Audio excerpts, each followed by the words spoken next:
नमस्कार बच्चों, मैं विजय कुमार शर्मा राजकीय इंटर कॉलेज मथुरा से। तो बच्चों, आज हम 12th क्लास की भौतिक विज्ञान की इकाई 4 विद्युत चुम्बकीय प्रेरण एवं प्रत्यावर्ती धारा, जिसके अंतर्गत आज हम समझेंगे ट्रांसफॉर्मर। यानी ट्रांसफॉर्मर क्या होता है, किस सिद्धांत पर कार्य करता है, इसकी संरचना क्या होती है, इसकी कार्यविधि क्या होती है, इसका परिणमन अनुपात क्या होता है और किस सिद्धांत पर कार्य करेगा। ये सारी बातें आज हम अपनी इस वीडियो के माध्यम से जानेंगे।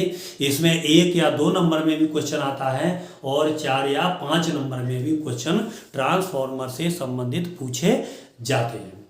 तो ट्रांसफॉर्मर क्या होता है, यानी ट्रांसफॉर्मर एक ऐसी युक्ति है, ट्रांसफॉर्मर एक ऐसी डिवाइस है जो प्रत्यावर्ती धारा की वोल्टता को कम या अधिक करने में प्रयोग किया जाता है। यानी ट्रांसफॉर्मर एक ऐसी युक्ति है, एक ऐसा साधन है जिसे हम प्रत्यावर्ती धारा की वोल्टता को कम या अधिक करने में प्रयोग करते हैं। यानी ये प्रत्यावर्ती धारा की वोल्टता में परिवर्तन करता है। कैसे परिवर्तन करता है, या तो ये प्रत्यावर्ती वोल्टता को कम करेगा या ये प्रत्यावर्ती धारा की वोल्टता को बढ़ाएगा। तो जो ट्रांसफॉर्मर प्रत्यावर्ती धारा की वोल्टता को बढ़ाने में प्रयोग किए जाते हैं उन्हें हम उच्चाई ट्रांसफॉर्मर कहते हैं, और जो ट्रांसफॉर्मर प्रत्यावर्ती धारा की वोल्टता को कम करने में प्रयोग किए जाते हैं उन्हें हम अपचाई ट्रांसफॉर्मर कहते हैं। और ये किस सिद्धांत पर कार्य करते हैं, ये अन्योन प्रेरण के सिद्धांत पर कार्य करते हैं, यानी म्यूचुअल इंडक्शन। तो म्यूचुअल इंडक्शन का यानी अन्योन प्रेरण का सिद्धांत हमारा क्या था कि जब 2 कुंडली पास पास रखी हों और उसमें से एक कुंडली में अगर हम धारा का मान परिवर्तित करते हैं तो दूसरी कुंडली के चुंबकीय फ्लक्स में परिवर्तन होता है, जिससे इसमें प्रेरित विद्युत धारा एवं प्रेरित विद्युत वाहक बल उत्पन्न हो जाता है। यानी एक कुंडली में अगर हम धारा का मान परिवर्तित करें तो दूसरी कुंडली के चुंबकीय फ्लक्स में परिवर्तन होता है, जिससे उसमें प्रेरित विद्युत धारा एवं प्रेरित विद्युत वाहक बल उत्पन्न हो जाता है। ये हमारा अन्योन प्रेरण का सिद्धांत है। तो अब बच्चों हम जानते हैं ट्रांसफॉर्मर की संरचना यानी इसकी बनावट।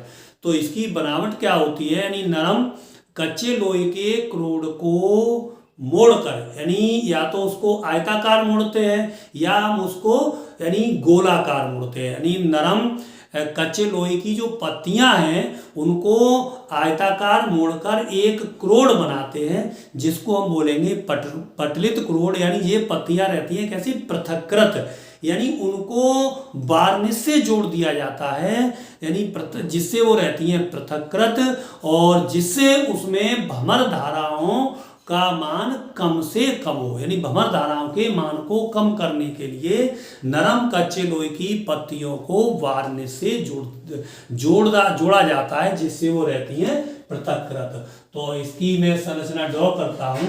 ये हमारी यानी नरम कच्चे लोहे की पत्तियां हैं जिन्हें आयताकार मोड़कर वार्निश से जोड़ देते हैं, जिससे ये पत्तियां पृथक्कृत रहती हैं।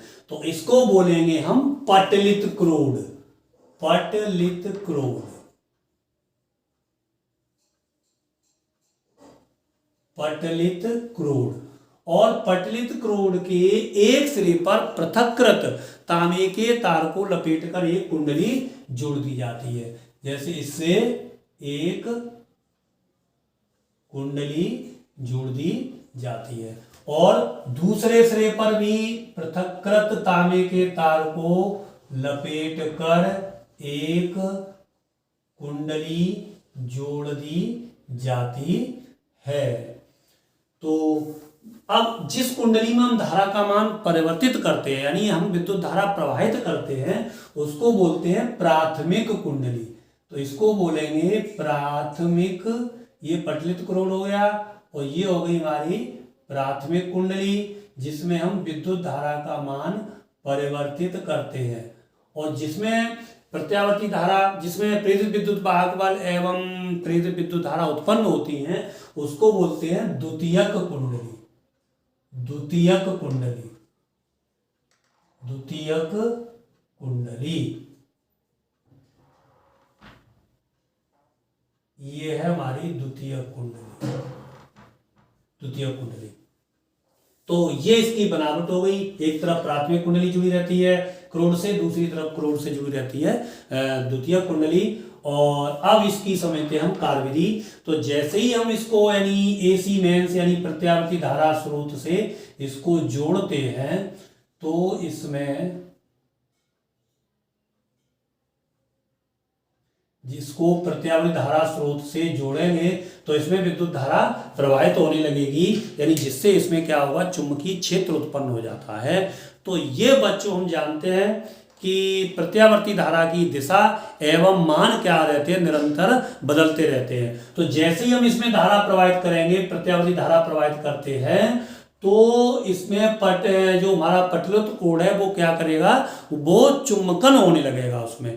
तो क्यों चुंबकन होने लगा, लेकिन प्रत्यावर्ती धारा की दिशा एवं मान बदला। तो एक बार में एक तरफ चुंबकन होगा, दूसरी बार में दूसरी तरफ चुंबकन होता है। तो बार बार इसमें चुंबकन और विचुंबकन होगा।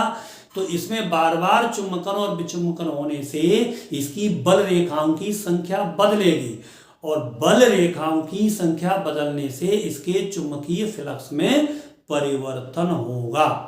और इसके चुंबकीय फ्लक्स में परिवर्तन होगा तो इससे यानी पटलित क्रोड से जुड़ी है दूसरी कुंडली। तो दूसरी कुंडली जो हमारी द्वितीयक कुंडली है, उसके भी फ्लक्स में परिवर्तन होगा, जिससे उसमें प्रेरित विद्युत धारा एवं प्रेरित विद्युत वाहक बल उत्पन्न हो जाएगा।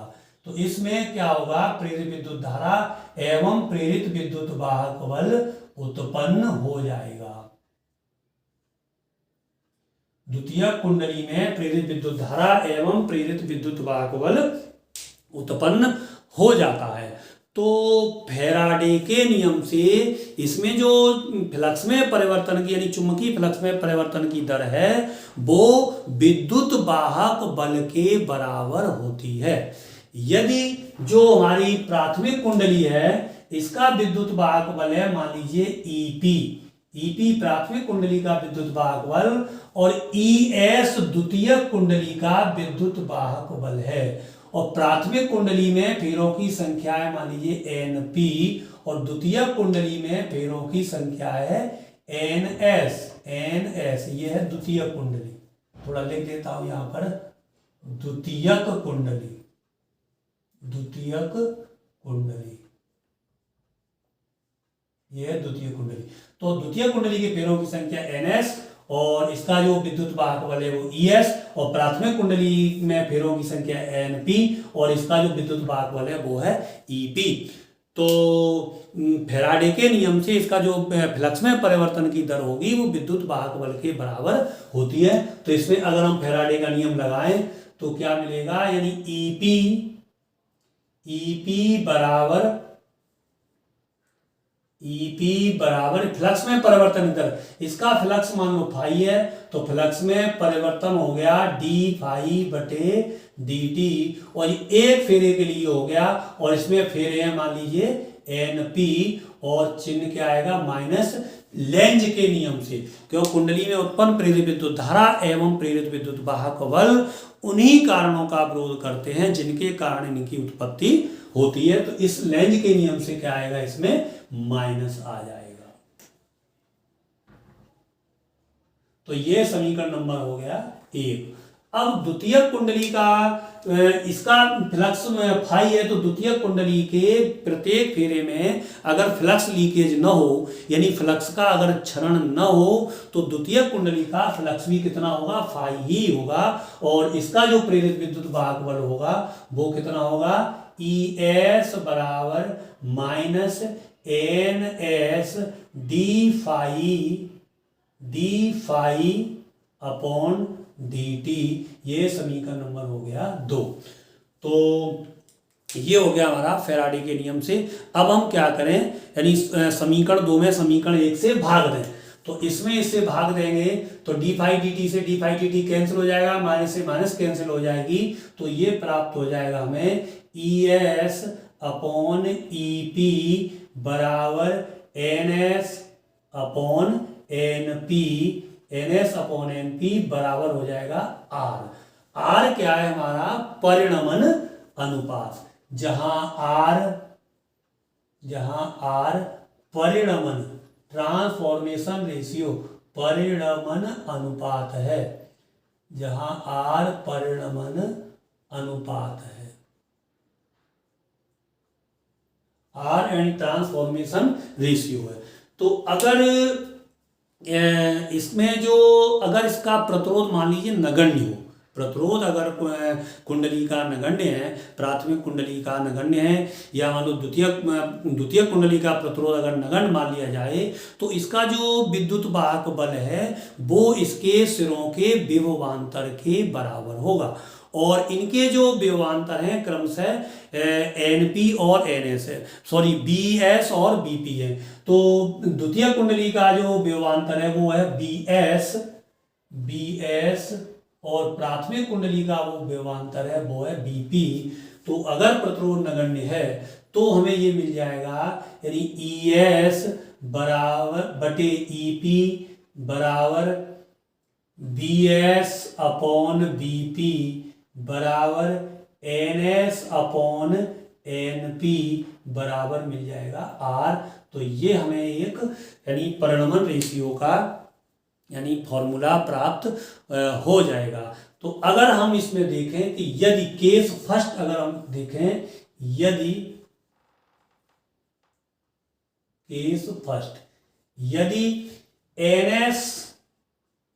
N S greater than N P, यदि एन एस यानी द्वितीय कुंडली में फेरों की संख्या प्राथमिक कुंडली के फेरों की संख्या से अधिक हो, यानी एन एस बड़ा है एन पी कम है, तो इसका मतलब ये हो गया तो बी एस ग्रेटर देन होगा बी पी, यानी द्वितीय कुंडली का विभव यानी प्राथमिक कुंडली के विभव से अधिक होगा। यदि द्वितीय कुंडली में फेरों की संख्या अधिक होगी तो इस तरह का जो ट्रांसफॉर्मर होगा वो यानी कम वोल्टता से अधिक वोल्टता प्राप्त करने में किया जाता है, यानी प्रत्यावर्ती धारा की कम वोल्टता से अधिक वोल्टता प्राप्त करने में करते हैं। और इस तरह के ट्रांसफॉर्मर को कहते हैं हम उच्चाई ट्रांसफॉर्मर, यानी स्टेप अप ट्रांसफॉर्मर, उच्चाई ट्रांसफॉर्मर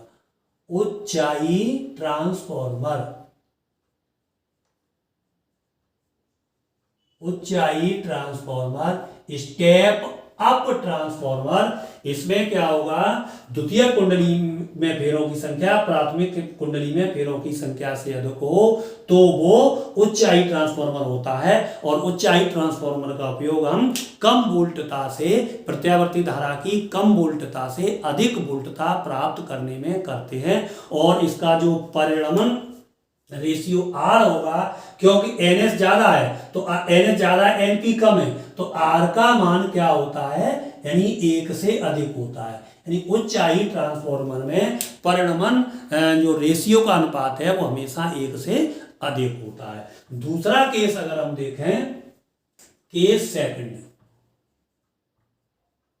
यदि N S less than N P, यानी द्वितीय कुंडली में फेरों की संख्या प्राथमिक कुंडली में फेरों की संख्या से कम हो, यानी प्राथमिक कुंडली में फेरों की संख्या अधिक हो और द्वितीय कुंडली में फेरों की संख्या कम हो, तो इसका मतलब है कि B S less than B P.